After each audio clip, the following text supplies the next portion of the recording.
Enzo Recto, kalaban ang katiwalian at kasinungalingan, kakampi sa katotohanan at kabutihan.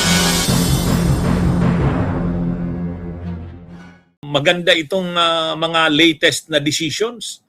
Itong mga latest na decisions, mga pinakahuling decision ng mga korte, kahanga-hanga, parang sumasaludo tayo ngayon, lalo na dito sa Sandigan Bayan.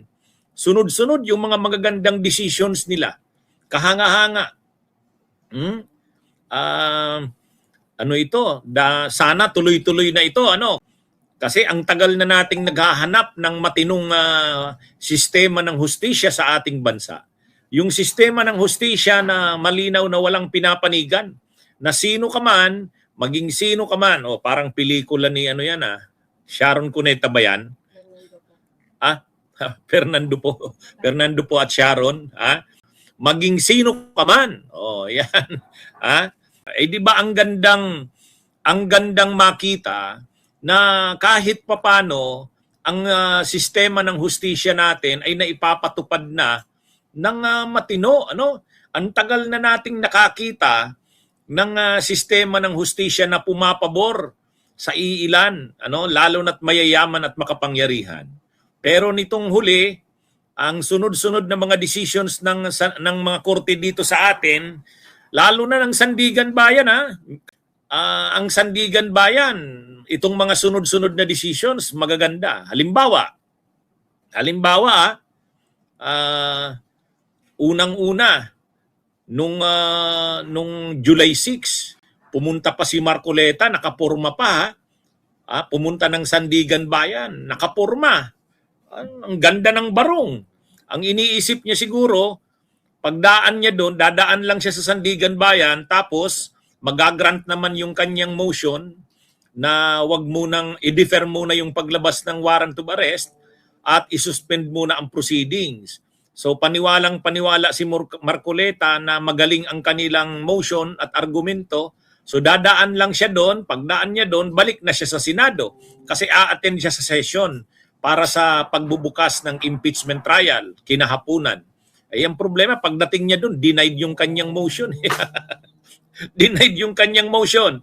Pagkatapos na ma-deny yung kanyang motion, binasa na ngayon na mayroon nang nilabas na warrant of arrest. Hindi na siya nakalabas. Tuloy-tuloy na. Hindi niya inaasahan yun. Hindi nila inaasahan yun. Yun, isa yun. Pangalawa, yung motion ni Bong Revilla na makadalaw siya sa burol ng kanyang kapatid. Hindi pinagbigyan. Hindi pinagbigyan ng Sandigan Bayan. Patay yung kapatid ni Bong Revilla, pero kahit pa may patay, hindi. Kasi marami rin namang mga preso, mga karaniwang mamamayan na nakakulong, namamatay ang kanilang kamag-anak, hindi rin naman pinapayagan. Ano bang special sa mga senador na yan o dating senador na katulad ni Bong Revilla? Namatay ang kapatid, papayagan ng makadalaw? Ay bakit yung mga karaniwang tao na nakakulong, hindi naman pinapayagan? So, tama yun. Pantay-pantay ang pagtrato. Ang isa pa, mga kabunyog, mga kababayan, si Marcoleta, parang wala lang, nandun sa PNP General Hospital, air condition ng kwarto, pagkatapos labas-pasok ang mga bisita. Bumisita si Sara Duterte, bumisita si Padilla, tapos sinasabi ng mga PNP General Hospital staff, mga doktor doon, may mild pneumonia, sabi ng Sandigan Bayan. Anong mild pneumonia? Bakit nyo pinapayagang makapasok ang mga bisita? Wala man lang face masks.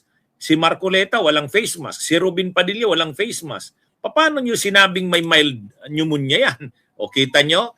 Kaya bigla nga yung nasabon.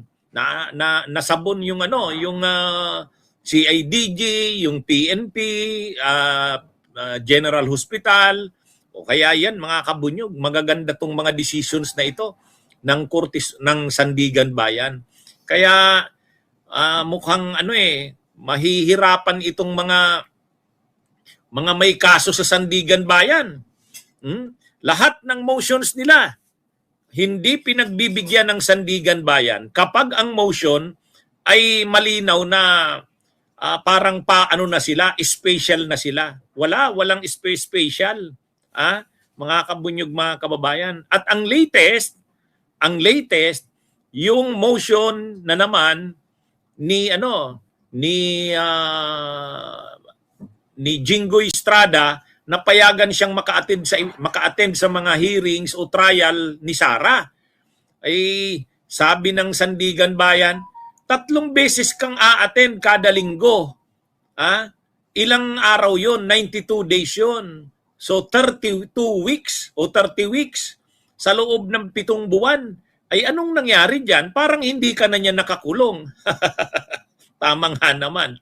Kaya actually, yung mga sinasabi ko sa inyo, ilan lang yon sa mga latest na decisions ng korte, lalo na ng Sandigan Bayan na kahanga-hanga. Dapat nating saluduhan. Kaya dito, mga kabunyog, itong sasabihin na naman yan ng mga pro-Duterte na mga may kaso tulad ni Marcoleta, ni Jinggoy, sasabihin na naman nila Mike Defensor, nila Bong Revilla, sasabihin na naman ng mga yan na pinupolitika sila. Yan na naman. Sasabihin na naman na pinapakialaman ang korte ng Malacanang, tuta ng Malacanang. Mga kabunyog, mga kababayan, sabi ng Sandigan Bayan, sabi ni yung chair ng 3rd Division ng Sandigan Bayan, si Carl Miranda, sabi niya, wag nyo kaming isipin na may politika sa amin, sabi niya. Dito sa Sandigan Bayan ngayon, kung anong tama at ayon sa batas, yan ang ipapatupad namin. Walang politika dito. Yan, matindi. Kaya ito, mga kabunyog, maganda itong ganito. At least may nakikita tayo na ang mga korte natin, lalo na ang Sandigan Bayan, hindi na pwede yung kasi mahirap din yung mga decisions na yon. Halimbawa, alam naman natin si Marcoleta, senador yan, at miyembro yan ng maimpluwensyang sekta ng relihiyon. Pero hindi nagpatinag doon ang mga justices ng Sandigan Bayan. Sabi ng Sandigan Bayan, hindi kami dito nakikialam sa politika. Kung ano yung batas, yun ang ipapatupad. Yan. At least, salamat naman. At mayroon tayong nakikitang maganda sa mga korte natin. Bunyog, halikan na kasama ka. Bunyog, kapag buklod ay may pag-asa. Luzon, Visayas, Mindanao, isa ang pananaw. Sa bagong Pilipinas ang bunyog isisigaw. Bunyog, bunyog.